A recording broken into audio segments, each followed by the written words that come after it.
everyone. So I have a great metabolic workout for you today.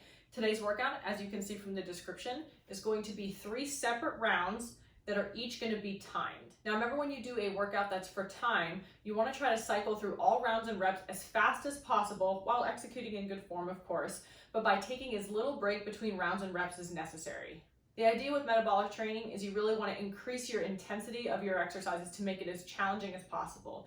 This allows you to facilitate a really good calorie burn in a shorter amount of time. So each of our 3 separate rounds of the workout today are all going to consist of 3 rounds of 10 bodyweight burpees, 20 walking lunge steps, and 30 sit-ups. So the added challenge in today's workout, as you can see from the written description, is that we're timing all 3 rounds individually. And while normally in a workout, you're going to get more fatigued as you go along and are expending energy and putting forth a more maximal output of effort, in today's workout, I want you to try to improve your time every round that you time for yourself. So therefore, if it takes you 10 minutes to do the first round, it should take you maybe 8 to do the second and maybe 6 to do the third. Those are just theoretical numbers, of course, but the idea is the same. You want to try to improve on your time or your score every round. So you want to try to work just a little bit harder than you did in the previous round as you proceed into the next. So again, each of the 3 rounds of this workout are going to consist of 3 sets of those burpees, walking lunges, and sit-ups. So now let's get into the movements. So our set starts off with 10 bodyweight burpees. So as a reminder, on burpee form, you want to stand nice and tall, hinge from the hips to plant the hands down to the floor, jump the feet back, drop your body weight all the way to the floor, push back up, jump your feet in towards your hands, and then jump up to the ceiling. Make sure that you reach your arms up overhead and fully extend your hips by squeezing through your glutes at the top of each burpee.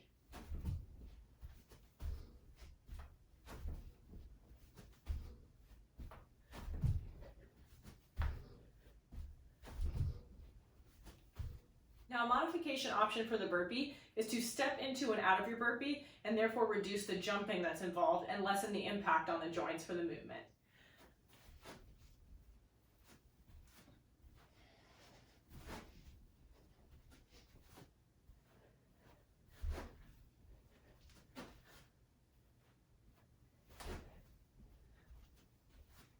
So next we have our 20 walking lunge steps. Now, walking lunge steps in particular is going to denote some traveling. So as opposed to alternating lunges in place in a fixed position, we're going to start at one location of the room and travel through our walking lunges to get to another point in the room. Now, if you're short on space, don't hesitate to just simply do alternating lunges in place. Whether you do forward lunges or reverse lunges, it's totally up to you, or you can mix it up if you want.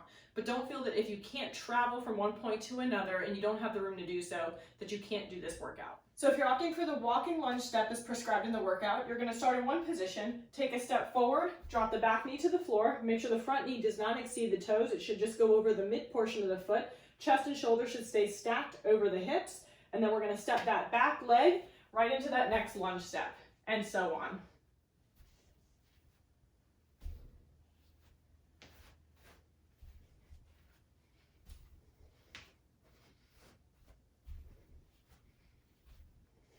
So after those 20 walking lunges comes the 30 bodyweight sit-ups. So for our bodyweight sit-up, we're going to start from a seated position, legs out in front of the body. You can keep them fully extended if you prefer, or just maintain a slight bend in the knee. Either way is totally fine. It's just about what's more comfortable for you.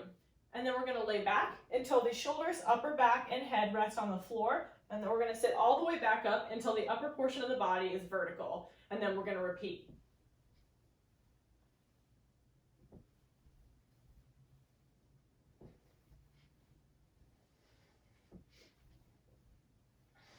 Anytime you do sit-ups, it's important to remember not to use momentum by throwing your arms.